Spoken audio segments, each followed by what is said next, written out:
오늘도 모두 감사한 하루 보내셨지요? 오늘 이전에도 우리가 함께 또 마음 다해 하나님을 찬양하고 우리 가운데 있는 깊은 기도의 제목을 안고 살아계신 하나님 앞에 담대히 나아가는 은혜를 우리 모두가 누리기를 원합니다. 우리 다 같이 함께 찬양함으로 주님 앞에 나아가겠습니다.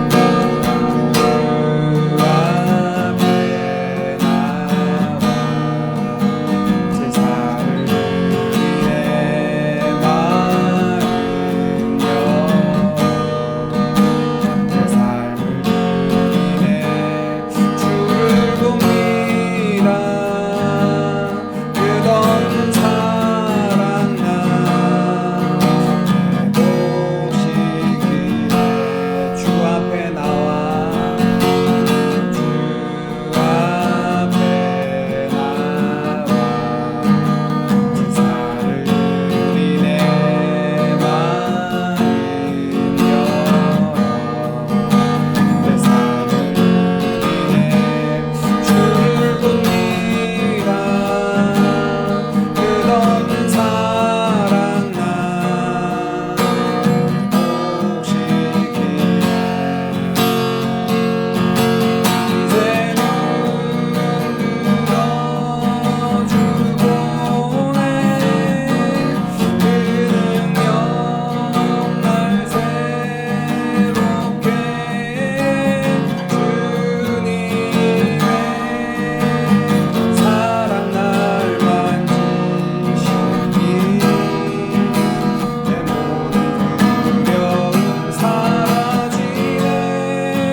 은혜로만 되어지는 줄 믿습니다. 그 은혜는 예수 그리스도께서 십자가에 죽으셔서 우리의 모든 죄의 값을 도말하셨고 부활하사 우리에게 생명으로 능력으로 함께 하신 줄 믿습니다. 주님의 십자가 죽음과 부활의 승리가 우리의 삶에 부어져서 그 은혜로 말미암아 우리가 넉넉히 이기게 되는 줄 믿습니다. 오늘 함께 찬양한 대로 하나님 그 은혜 안에 넉넉히 우리가 거하며 주신 은혜 아래 늘 기뻐하며 감사하며 살아가신 영생의 삶이 기쁨과 감사로 찌는되며 하나님 아버지께 영광이 되는 삶이 되게 하여 주옵소서.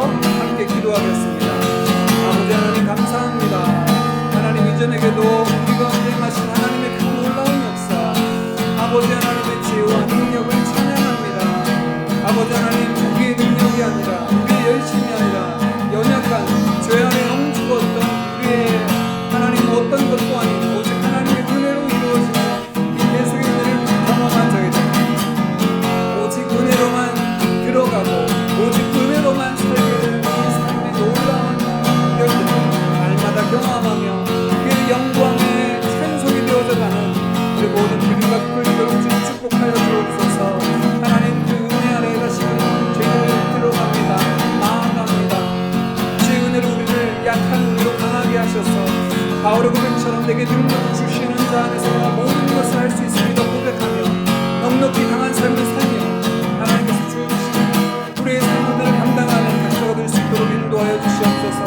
삶의 자리에서 하나님이 행하신 놀라운 일들을 바라보게 하시고 오늘도 그 은혜 아래 머물며 그 은혜를 찬미하는 모든 그림의 학들과 이 땅의 주의 백성들도 주님 축복하여 주시옵소서. 하나님 감사합니다. 살아계신 아버지 하나님 감사합니다. 이 저녁에도 저희들 말씀과 기도와 찬양의 자리로 나아가 하나님을 배웁게 하시고 다시금 베푸시는 은혜 아래 머물게 하신 것 감사합니다. 우리의 모든 삶이 하나님의 은혜로 되어짐을 고백합니다. 바울의 고백처럼 나의 나된 것은 오직 하나님의 은혜입니다. 하나님 아버지 값없이 베풀어 주신 그 하나님의 은혜 아래 이 저녁에도 머물며 바울의 고백처럼 내게 능력 주시는 자 안에서 내가 모든 것을 감당할 수 있습니다 하는 믿음의 고백에 이르기를 원합니다. 오늘도 말씀을 통해서 우리에게 다가와 주셔서 하나님의 약속을 발견하게 하시고 그 약속을 붙잡고 믿음으로 승리하는 자리에 이르도록 주님 인도하여 주시옵소서. 마음의 소원을 아를 때 하나님 함께하여 주셔서 우리의 마음의 깊은 간구까지라도 들으시고 응답하시는 신실하신 하나님의 역사를 보게 하시고 이 모든 것들을 통하여 오직 하나님께 영광을 돌려드리는 우리 모두 되게 하여 주옵소서. 예수님의 이름으로 기도하옵나이다. 아멘. 오늘 함께 나눌 말씀은 마가복음 4장 21절에서 25절까지 말씀입니다. 마가복음 4장 21절에서 25절까지 말씀을 우리 한 목소리로 같이 읽겠습니다. 시작. 또 그들에게 이르시되 사람이 등불을 가져오는 것은 말 아래나 평상 아래에 두려 함이냐 등경 위에 두려 함이 아니냐. 드러내려 하지 않고는 숨긴 것이 없고 나타내려 하지 않고는 감추인 것이 없느니라. 들을 귀 있는 자는 들으라. 또 이르시되 너희가 무엇을 듣는가 스스로 삼가라. 너희의 헤아리는 그 헤아림으로 너희가 헤아림을 받을 것이며 더 받으리니 있는 자는 받을 것이요 없는 자는 그 있는 것까지도 빼앗기리라. 아멘. 지난주에 이어서 우리가 예수님의 비유의 말씀을 계속해서 이어나가겠습니다. 오늘날로 이야기하면 예수님께서 하신 설교의 내용이죠. 그 설교의 주제는 하나님의 나라입니다. 오늘 본문은 총 3개의 비유가 등장하는데 이 세 비유의 모두가 주제가 바로 하나님 나라에 관해서 말씀해 주시는 것입니다. 그 첫 번째 비유는 우리가 등경 위에 등불 비유다라고 불려지는 비유인데요. 여기서 등경이라고 하는 말은 영어로는 램프스탠드라고 되어 있습니다. 우리가 촛불을 올려놓는 촛대처럼요, 등불을 올려놓는 그 받침대를 등경이라고 하는데요. 예수님은 25절 말씀에 등불을 들고 어두운 방 안에 들어가서 그 등불을 어디에 놓느냐라고 하는 질문으로 시작을 하십니다. 여기에서 등불은 무엇을 의미하는 걸까요? 1절부터 20절까지 앞서서 말씀해 주신 그 내용 중에 우리가 씨 뿌리는 비유를 들었죠. 지난주에 함께 나눴던 것처럼 같은 내용입니다. 하나님의 말씀의 빛을 말하는 거죠. 하나님의 말씀의 빛, 그 등불을 들고 과연 어디에 두겠느냐 하는 것입니다.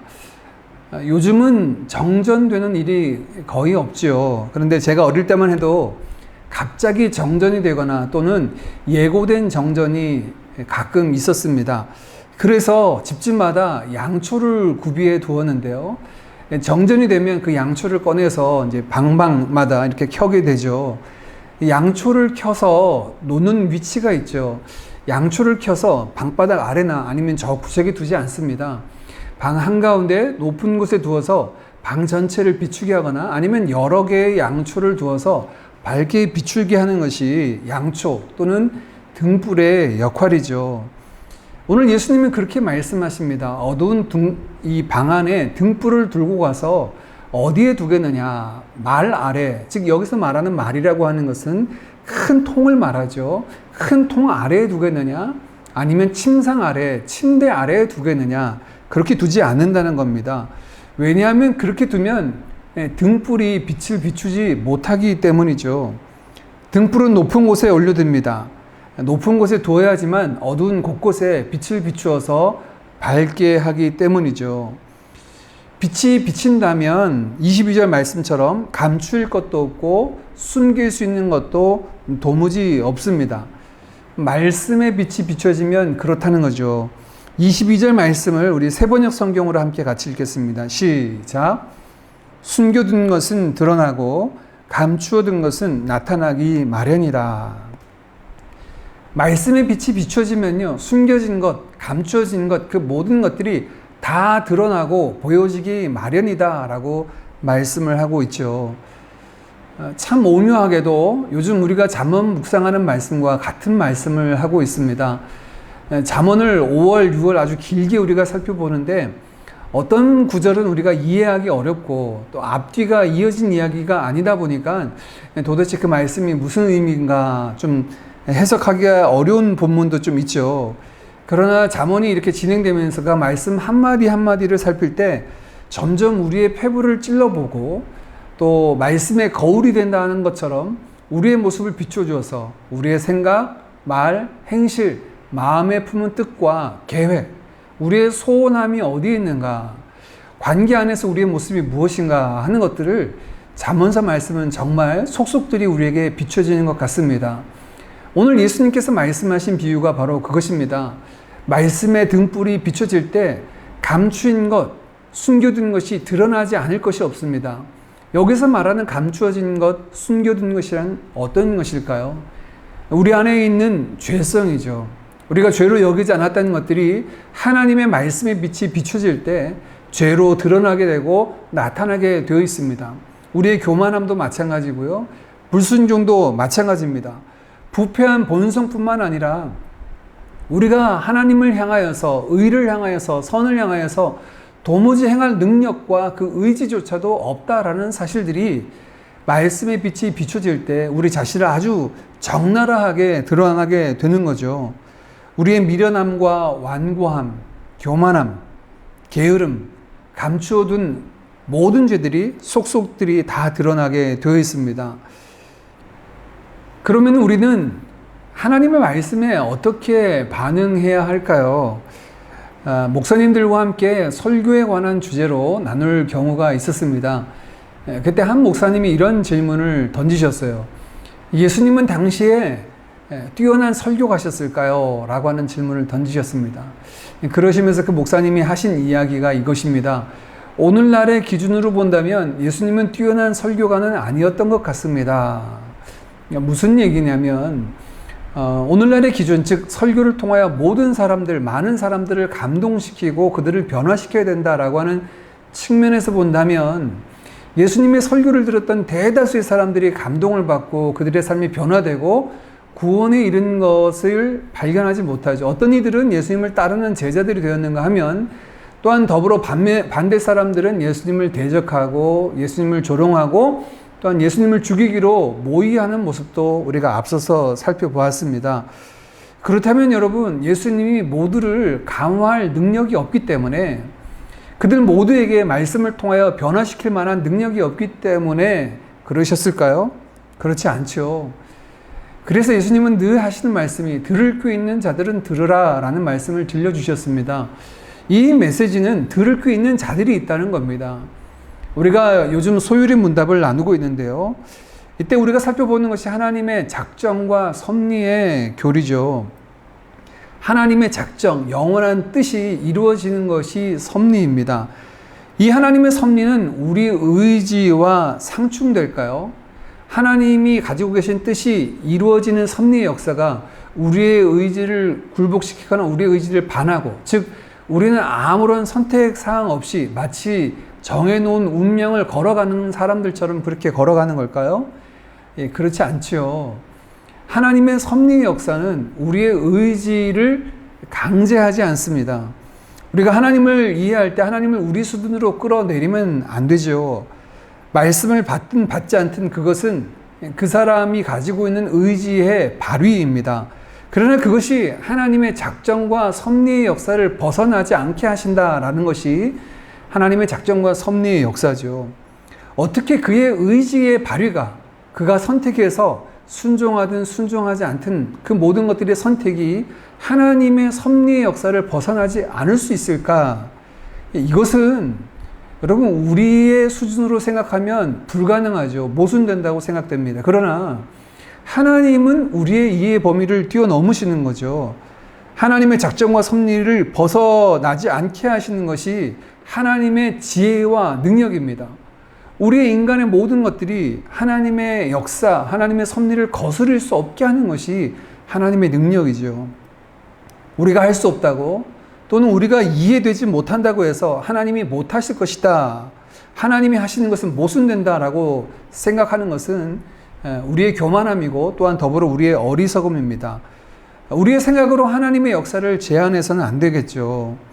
오늘 예수님께서 말씀하시는 이 부분이요, 등불이 비춰질 때, 그 빛이 비춰질 때 모든 사람의 것들이 속속들이 다 드러나게 될 것입니다. 그런데 들을 귀 있는 자들은 그 말씀을 듣고 자신의 죄를 발견할 때, 사도행전 2장에 등장했던 오순절날 베드로의 설교를 들었던 수많은 무리들이 가슴을 치며 베드로에게 나아가 형제, 우리가 어찌할꼬 라고 탐복했던 사람이 있는가 하면, 반면 바리새인들과 종교 지도자들은 예수님의 말씀을 듣고 분하게 여겨서 예수님을 죽이기로 모의하고 결탁하는 모습을 발견하지 않습니까? 이 둘 모두는 다 하나님의 말씀, 예수님의 말씀을 듣고 일어나는 반응의 모습입니다. 그러나 이 모든 것들이 하나님의 작정과 섭리를 벗어나지 않게 하는 거죠. 그러면 여러분, 오늘 본문 말씀은 우리에게 무엇을 말씀하시는 걸까요? 하나님의 말씀의 등불이 비춰질 때 우리는 어떻게 반응하는가라는 것입니다. 우리가 하나님의 말씀에 위에 서서 그것을 판단하는 판단자도, 취사 여부를 결정하는 결정권자도 아닙니다. 우리는 겸손히 하나님의 말씀 앞에 엎드려 그 말씀이 우리의 죄를 드러낸다면 예수 그리스도의 십자가 앞으로 나아가 우리의 죄를 자복하고 회개해야 할 것이고요, 그 말씀이 우리의 부족한 것을 드러내고 우리를 의의 길로, 바른 길로, 하나님의 거룩한 길로 인도하신다면 그 말씀을 따라 한 걸음 한 걸음 순종의 길로 내닫는 것이 우리의 마땅한 반응일 줄 믿습니다. 하나님의 말씀의 빛을 따라서 살아가는 것이 그의 백성된 도리고, 그것이 바로 들을 귀 있는 자들, 말씀을 듣고 마음에 새기고 새긴 바대로 살아가는 참된 믿음의 자리일 줄 믿습니다. 그렇게 순전하게 받드는 자들은 25절 말씀에 있는 자는 더 풍성히 받을 것이요 라고 말씀하고 있죠. 하나님의 말씀을 향하여서 있는 자들은 더 풍성히 받는다. 무엇이 있는다는 말입니까? 순전하게 겸손하게 그 빛을 받아들이고 순종하는 자들은 더 풍성히 누리게 되는 거죠. 마치 앞절에서 예수님께서 말씀하신 것처럼 좋은 밭에 떨어진 씨앗을 받았을 때 30배, 60배, 100배의 결실하는 것처럼 그 말씀을 받아서 더 풍성히 누리게 되는 것이 우리의 모습입니다. 우리가 언제든 하나님의 말씀이 우리에게 선포되고 들려질 때 그것을 아멘으로 받기를 원합니다. 진리의 말씀을 아멘으로 받기를 원합니다.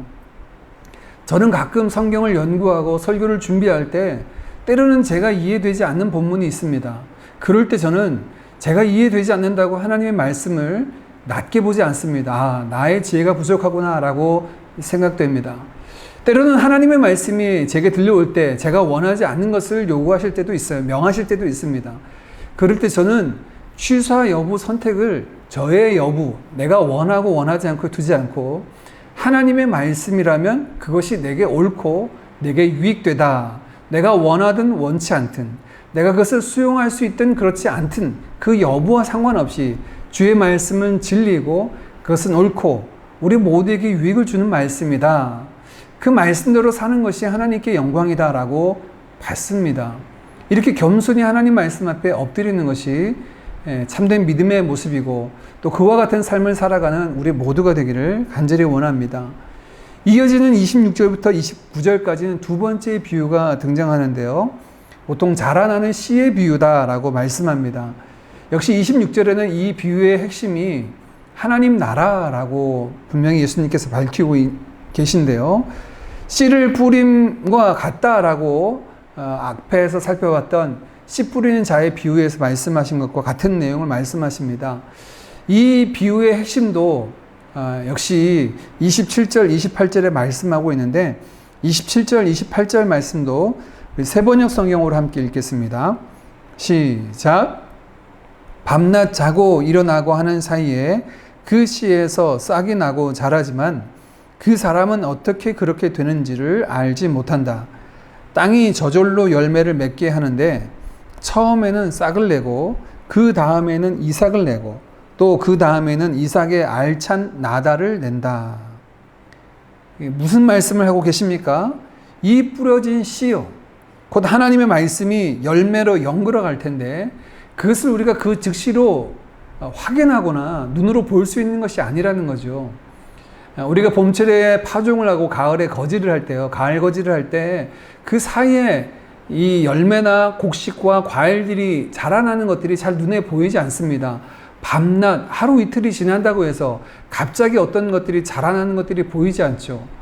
우리가 느끼지 못하고 의식하지 못하고 보이지 못하는 그 순간에도 분명히 이 씨앗들은, 이 식물들은 자라가고 있습니다. 마찬가지입니다.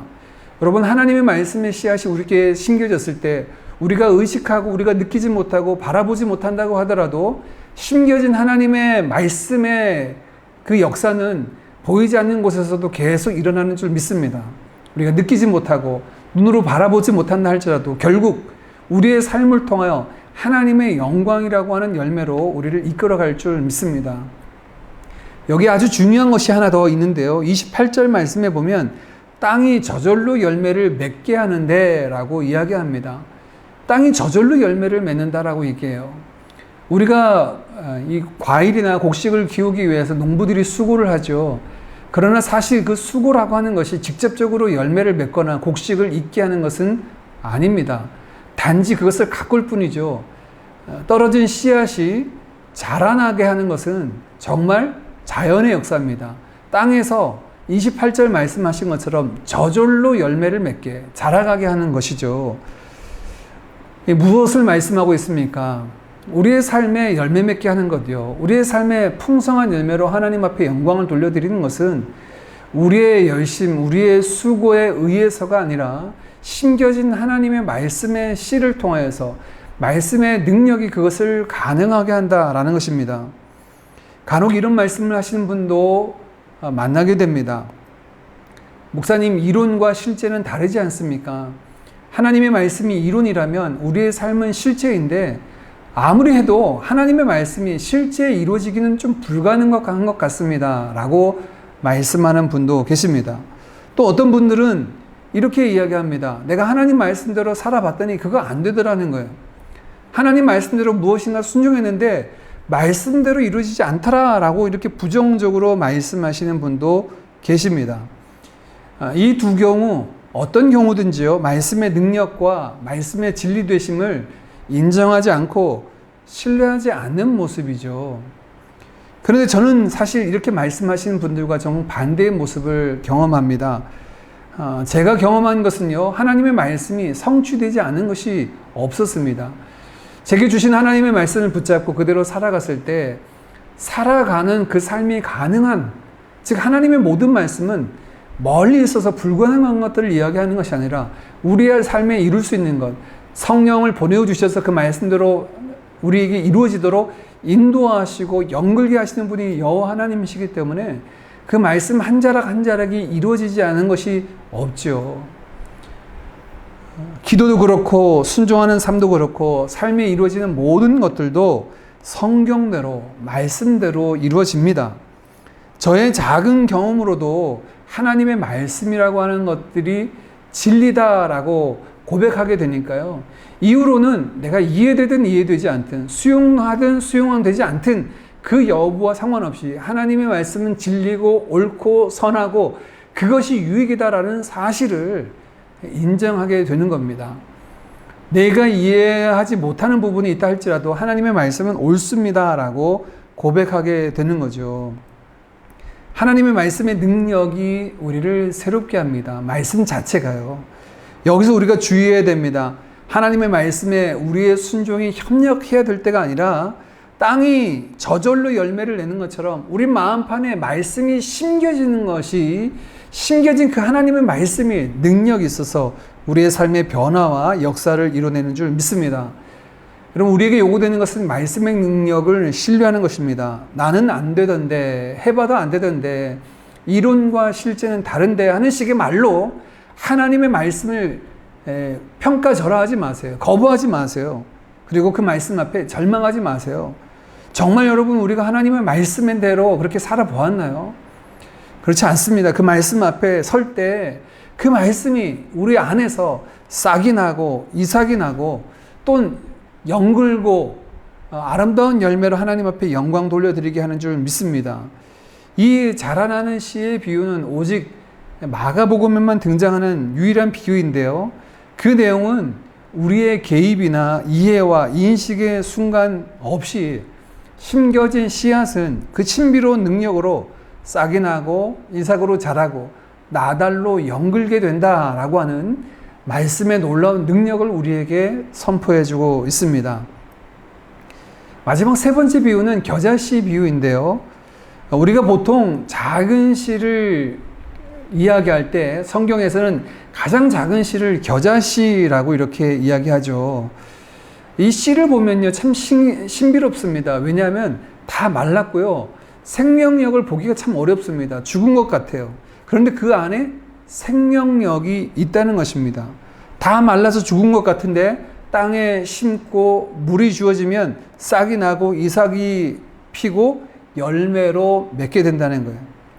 이 신비한 능력에 대해 앞선 비유에서 말씀하고 있다면 겨자씨 비유에서는 그 신비한 능력이 도대체 어떤 결과물로 어떤 열매로 맺히게 될 것인가에 관한 말씀을 들려줍니다. 그 열매는 어떨까요? 오늘 예수님의 비유에 등장하는 겨자씨 비유는 작은 겨자씨가 큰 나무가 되어서 새들도 깃든다라고 말하고 있죠. 우리 이 겨자씨 비유에 대해서는 여러 가지 의견이 분분합니다. 왜냐하면 성경에서 겨자씨를 가장 작은 씨라고 이야기하지만 실제로 이것보다 더 작은 씨들도 존재하죠. 우리도 사실 우리가 가지고 있는 여러 가지 씨앗 중에 작은 것으로 표현할 때 콩알이라고 이야기하죠. 콩알만한 게 땅콩만하다 이런 표현을 씁니다. 여러분, 콩알이나 땅콩이라고 하는 것이 작다는 것을 은유해서 쓰는 용어지만 사실 그거보다 더 작은 것들이 많죠. 쌀만 봐도요, 콩보다는 훨씬 더 작습니다. 그럼에도 불구하고 이것들이 콩이든 땅콩이든 가장 작은 것을 빗대어서 말할 때 우리가 사용하는 것처럼 오늘 겨자씨도 마찬가지입니다. 가장 작은 것의 대명사 격이죠. 예수님의 비유에 보면 이 겨자씨가 큰 나무가 된다라고 이야기하는데 실제로 겨자는 나무가 되지 않고 풀류로 그렇게 자라다가 또 가을 거질하게 되면 또 마르게 되죠. 그런데 이 겨자씨가 겨자나무가 된다라고 하는 것들도 의견이 좀 분분합니다.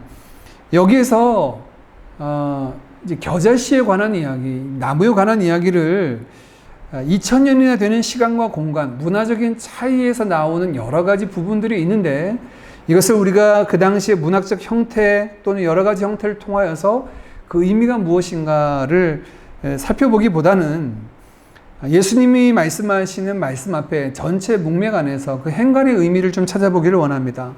학자들이 이야기하는 것처럼 겨자씨, 그것이 풀이냐 나무냐, 무엇을 의미하는가, 당시의 문헌 뭐 이런 것들을 보기보다는 예수님이 말씀하시고자 하는 그 의도가 무엇인지를 좀 보기를 원하는데요. 이 겨자씨 비유는 작은 씨가 상상할 수 없을 정도로 커져서 새들도 깃들어서 쉬는 나무가 된다라는 거죠. 무엇을 말씀하시는 겁니까? 가장 작은 것이 엄청나게 커진다라는 거예요. 무엇을 얘기합니까? 우리가 보기에는 정말 작은 말씀이에요. 그 말씀 한 구절이 심겨졌을 뿐인데 엄청난 큰 나무, 큰 역사를 이룬다는 거예요. 가장 작은 것, 별것 아닌 것 같은 순종인데 그 작은 순종이 우리의 삶에 놀라운 역사와 하나님의 큰 영광의 역사를 이룰 때가 있습니다. 이 심겨진 말씀의 씨앗은 기대 이상의 결과를 이끌어냅니다. 우리 지난주에 살펴봤던 것처럼 상상 초월이라는 단어를 함께 나눴는데요. 마찬가지입니다. 이 하나님의 말씀이 심겨졌을 때 정말 상상 초월입니다. 우리가 제한하지 말아야 할 것은 말씀 자체의 능력뿐 아니라 그 말씀이 이룰 하나님의 나라의 열매도 제한하거나 한정하지 말아야 됩니다. 우리는 사역을 하면서 그런 생각을 할 때가 있습니다. 이 작은 말씀이 우리 안에 어떤 역사를 이뤄낼까? 내가 하는 이 작은 순종이 뭐 별거 있겠냐? 우리 드림교회는 아직까지 개척교회고 작은 교회인데 우리의 순종이 무슨 큰 역사를 이루겠는가? 우리의 순종, 우리에게 심겨진 말씀을 굉장히 그 결과로 바라볼 때 작게 여기고 제한하는 모습들도 있죠. 그런데 오늘 말씀은 그 결과를 절대로 재단하거나 제한하지 말라는 겁니다. 어찌 우리가 하나님의 역사와 그 결과를 측량할 수 있고 제한할 수 있겠습니까? 저와 여러분의 마음밭에 심겨진 하나님의 말씀, 그 말씀이 아무리 보잘것없고 작은 말씀이라 하더라도요, 그 말씀이 새겨져서 우리가 하는 작은 순종, 그것들이 정말 미미해 보이는 것이라 할지라도 그것을 통하여 역사하시는 분이 여호와 하나님이시라면 능히 큰 나무가 되어서 많은 이들의 쉼터가 되고 하나님 나라의 놀라운 역사를 이루게 할 줄 믿습니다. 예전에 조선 땅에 복음을 전해 주었던 분들은 과연 한국이 이런 나라로 세워지고 한국 교회를 통하여 세계 선교의 많은 부분들이 감당되어질 것을 예상하고 이렇게 했을까요? 그러지 못하셨을 겁니다. 단지 하나님이 주신 말씀을 따라 순종함으로 나아갔는데 그 순종들이 너무나 귀하고 복되죠. 근데 지금은 큰 놀라운 역사를 이뤄내게 되는 거죠. 주님에게는 하지 못하실 일이 없습니다. 지금 우리는 작은 나무를 심고 기도로 보태는 작은 일을 함에도 불구하고 결코 이 일이 작지 않고 약하지 않다라는 사실을 우리는 기억해야 합니다. 이전에 우리가 기도하는 것도 마찬가지입니다. 내가 기도한다 하더라도, 내가 이렇게 작은 사람이 기도한다 할지라도 이 세상 가운데 선교지에 어려움을 당한 이들 가운데 어떤 역사가 일어날까? 그렇지 않죠. 우리가 올려드리는 그 기도가 겨자씨 같이 느껴질지 모르겠지만, 그러나 여러분, 그것을 통해 일하신 하나님의 일하심, 역사는 큰 나무가 되고 하나님의 놀라운 나라를 세우고 영광을 드러내게 하실 줄 믿습니다. 하나님의 약속의 말씀을 의지하여 올려드리는 기도, 하나님의 약속의 말씀을 의지하여 감당하는 순종의 모든 삶, 그것을 통해 일하신 하나님이 위대하시기 때문입니다. 기대함 없이 의무감으로 우리가 기도하지 맙시다.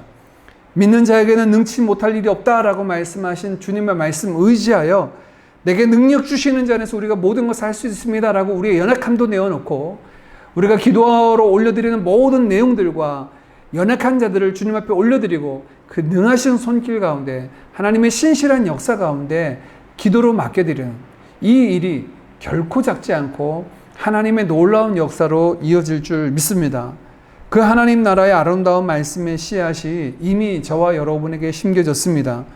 우리가 그 말씀의 역사와 능력과 열매를 기대함으로 바라보고 들을 귀를 허락하신 그 말씀을 날마다 듣고 아멘으로 화답하고 우리의 삶의 순종으로 나아가 반석 위에 집 짓는 지혜로운 자가 될 뿐 아니라 우리를 통하여 이 땅 가운데 하나님 나라를 이루가시는 하나님의 선한 역사를 바라보는 우리 모두가 되기를 간절히 소망합니다.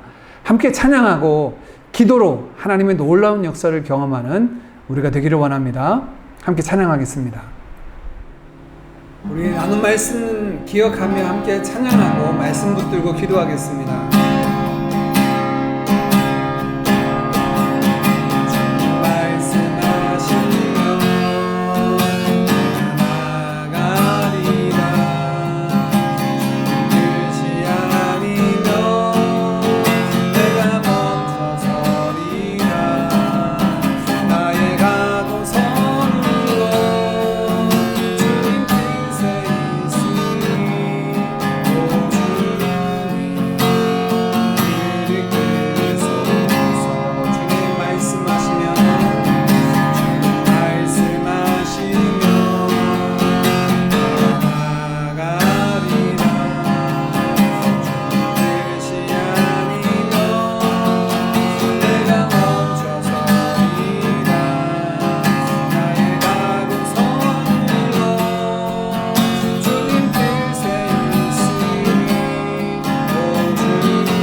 말씀 나눈 거 기억하며 같이 기도하겠습니다. 날마다 주님의 말씀이 우리의 삶을 붙여 우리를 오직 주의 은혜 아래 이끌어 주옵소서. 말씀의 능력을 신뢰하고 기대함으로 말씀을 받고 순종하는 자리에 나아가게 하여 주시옵소서. 말씀의 능력을 신뢰합니다. 말씀을 통해 이루어질 왕성한 하나님의 나라가 우리 자신과 가정과 교회와 열방 가운데 이루어지게 하여 주시옵소서. 같이 기도하겠습니다.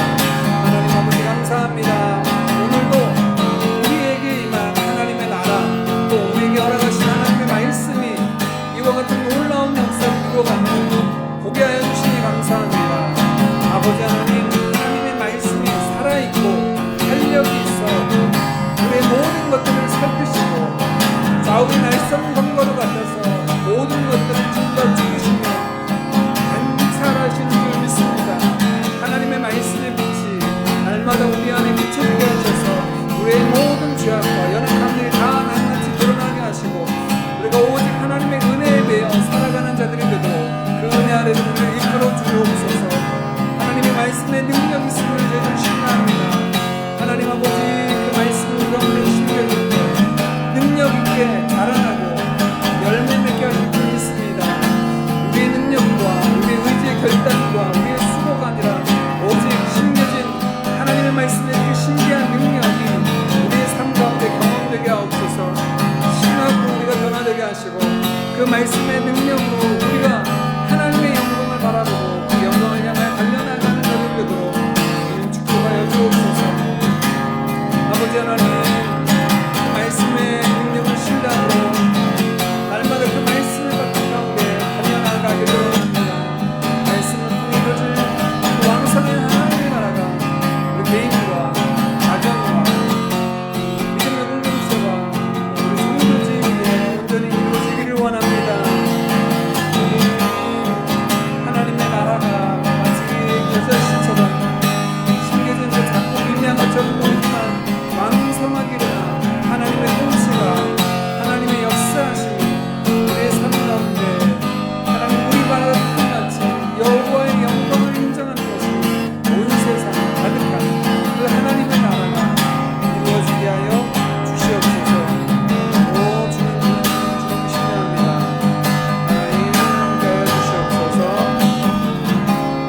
계속해서 이어서 기도하겠습니다. 전쟁과 같은 상황들이 벌써 1년여가 넘게 온 세상을 덮어서 있습니다.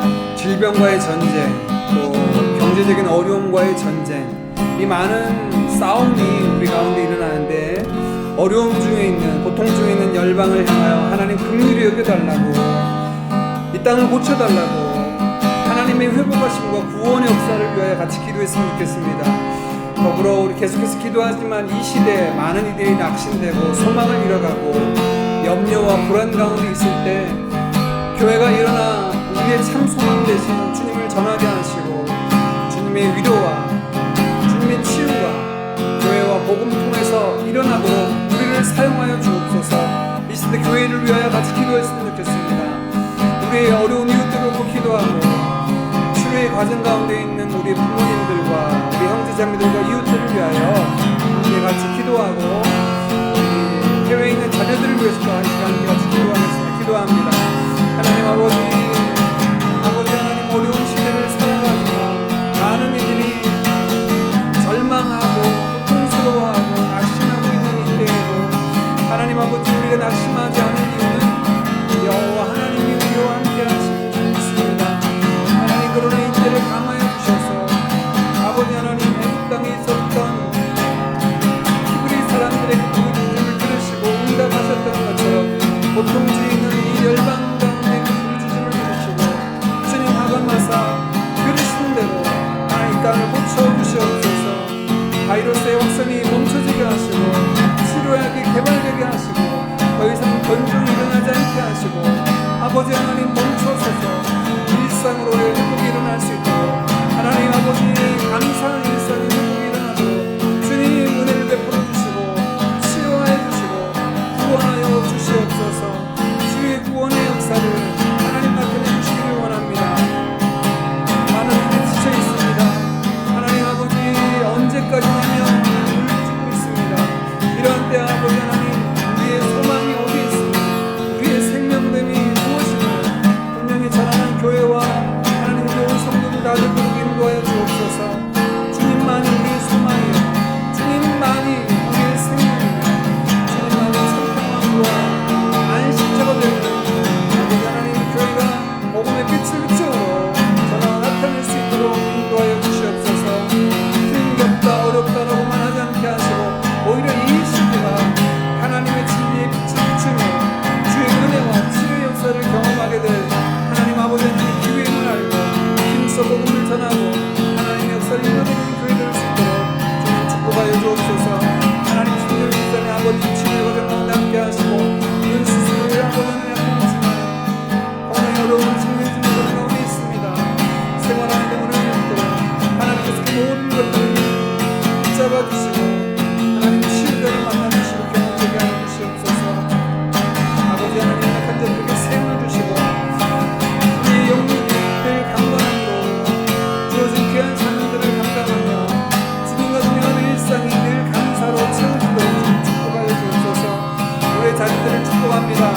우리 어린 자녀들 하나님 아버지 이 시대 가운데 많은 부분들을 잃어버린 채로 살아가지만 그럼에도 불구하고 하나님께서 저들을 인도하시는 줄 믿습니다. 보호자가 되는 줄 믿습니다. 하나님께서 친히 그들의 모든 길을 이루어주시고 강력하게 하여 주시옵소서. 해외 떨어져 있는 우리의 모든 자녀들, 미국에 일본에 한국에 떨어져 있는 중국에 떨어져 있는 우리 남편, 하나님 모든 자녀들을 기억하여 주시고 국문에 있는 모든 우리 자녀들 또한 하나님 그 생활 가운데도 하나님께서 함께하시며 안전히 편하심을 경험할 수 있도록 주님 축복하여 주시옵소서. 주님 인도하여 주시옵소서. 네, 마지막으로 교회와 선교지와 개인의 기도의 제목을 안고 기도하겠습니다. 하나님, 이 시간들이 더욱더 우리가 주님 앞에 나아가 하나님 앞에 신실하게 하나님을 만나고 하나님을 경험하는 시간 되게 하시고, 또 그리스도의 제자 되어서 제자 삼는 자리에 이를 수 있도록 우리를 새롭게 하시고 능력 있게 하여 주옵소서. 주의 말씀을 들을 귀를 주시고 아멘을 받고 순종하는 자리에 이르는 우리 모든 드림 가족들 되도록 우리 어린 주일 학생들을 위해서 같이 기도하기를 원합니다. 선교지를 위한 기도 제목은 우리 바탐에서 사역하시는 이광수 강순옥 선교사님, 사랑의 집과 소망초등학교 아이들과 선생님들의 안전과 저들이 영적으로 자라가도록 다음 세대 인도네시아를 책임지는 귀한 일꾼들로 자라가도록 기도해 주시기를 바랍니다. 인도네시아 상황이 쉽지 않은데 하나님께서 인도네시아와 바탄 땅을 회복시켜 달라고 같이 기도하기를 원하고, 우리 선교사님들의 온 가족의 안전과 성령 충만함을 위해서, 한국에 있는 자녀들을 위해서 이 시간 함께 기도하고 개인의 기도로 기도하겠습니다. 같이 기도합니다. 하나님 아버지, 주님 교회를 세워주시고 우리와 하여금 주님의 몸된 교회를 이룰 수 있도록 해주시니 감사합니다. 주신 비전 따라 십자가 복음으로 하나님 나라를 이루어가는 교회로 하나님 아버지 세워지게 하시고 수임하는 교회 되도록 주님 축복하여 주시옵소서. 보이지 못하는 이런 시간 속에서도 우리 모든 성도들 하나님 더 깊이 있게 주님을 만나고 정말 동행하고 교제와 은혜를 누리는 시간이 되도록 주님 축복하여 주시옵소서. 올 한 해 예수님을 따르는 제자되기를 소망합니다. 그리스도의 제자되어 제3자를 이룰 수 있도록 우리 각자를 아버지 하나님 마음을 새롭게 하시고 신앙의 훈련과 하나님 주님을 게을리하지 않는 자들을 인도하여 주옵소서. 우리에게 들을 귀를 허락하시고 아멘으로 말씀 함께 하시고 하나님 아버지 순종하는, 믿고 순종하는, 믿음으로 순종하는 귀한 믿음의 사람을 다 되게 하셔서 우리들의 귀 한 명 한 명을 통하여서 이 시대 하나님께서 일하시고 이 시대 하나님께서 긍휼을 주시며 위로와 치유 회복과 구원의 역사를 이루어가시며 보게 하여 주시옵소서. 그래서 우리 모든 가족들 어디에 있건 저들의 안전을 지켜주시고 선 그곳에 사는 예배를 찬양하게 하옵소서. 미국에 있는 우리 모든 가족들, 일본에 있는 친구들, 하나님 아버지 한국에 있는 우리 자녀들과 국물에 있는 아이들을 주님 책임져 주시고 하나님 아버지 저들이 하나님의 돌보심 가운데 하나님의 인도하심 가운데 있어서 어디 있건 하나님을 찬양하는 예배를 나누도록 주님 축복하여 주시옵소서. 하나님 아버지 인도네시아 이번 성소수들을 기억하여 주시고 어려울 때 많은 어려움으로 하나님의 품중을 수주합니다. 사랑의 집 소망초등학교 아이들과 선생님들의 안전을 지켜주시고 이 아이들이 자라서 하나님 나라를 위하여 그 땅을 섬기는 귀한 일꾼으로 예비되고 준비되고 쓰임받도록 주님 축복하여 주시옵소서. 코로나 상황으로 인하여서 많이 힘겨운 인도네시아와 바깥 땅을 회복시켜 주셔서 저들이 아버지 하나님 정말 회복된 일상 속에서 감사로 은혜로 나아갈 수 있도록 주님 축복하여 주시옵소서. 모든 가족들의 안전을 지켜주시고 한국에 떨어져 있는 자녀들 가운데도 주님 함께 해주셔서 저들의 앞길을 인도하여 주시고 아버지 하나님 성공하는 일상이 되도록 축복하여 주옵소서. 어려운 시기에 아버지 하나님 질병에 걸리지 않도록 또한 저들의 삶과 사역의 모든 필요가 주의 공급하신 마음이 있도록 날마다 하늘을 여시고 신령한 은혜로 채워주셔서 주와 동행하는 은혜를 맛볼 수 있도록 주님 축복하여 주옵소서. 하나님 모든 우리 가족들 이 시대에 아버지 하나님 선한 역사하시고 임하시길 구합니다.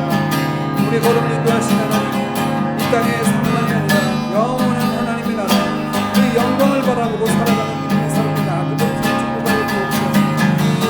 이방을 앞에 있는 우리 자녀들 가운데 주님 축복하여 주시고 또한 수험생으로 마지막 시기를 지나고 있는 우리 자녀들에게 지혜와 문살과 건강과 힘을 더하여 주시고 마음이 지치지 아니하도록 아버지 하나님께서 그 마음에 힘을 더하여 주시옵소서. 이 안에 모든 선교사님들 하나님 붙잡아 주셔서 그들의 걸음을 인도하여 주시고 아버지 하나님 하나님께서 오시는 역사들을 일어나도록 축복하여 주시옵소서. 여호와 이를 함께 하신 아버지 하나님 우리 모든 삶을 하나님 성하게 인도하시는 있습니다. 하나님 은혜로 함께 하시는 감사합니다. 감사합니다.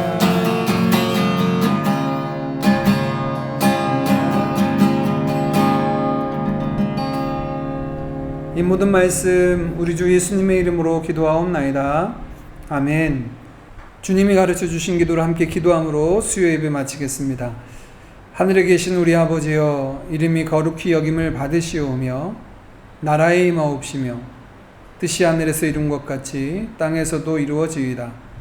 오늘날 우리에게 일용할 양식을 주옵시고 우리가 우리에게 죄 지은 자를 사하여 준 것 같이 우리 죄를 사하여 주옵시고 우리를 시험에 들게 하지 마옵시고 다만 악에서 구하옵소서. 대개 나라와 권세와 영광이 아버지께 영원히 있사옵나이다. 아멘. 뜻하신 그곳에 날 있기 원합니다. 이끄시는 대로 순종하며 살리 연약한 내 영혼 통하여 일하소서. 주님 나라와 그 뜻을 위하여 주님 나라와 그 뜻을 위하여 주님 나라와 그 뜻을 위하여 오 주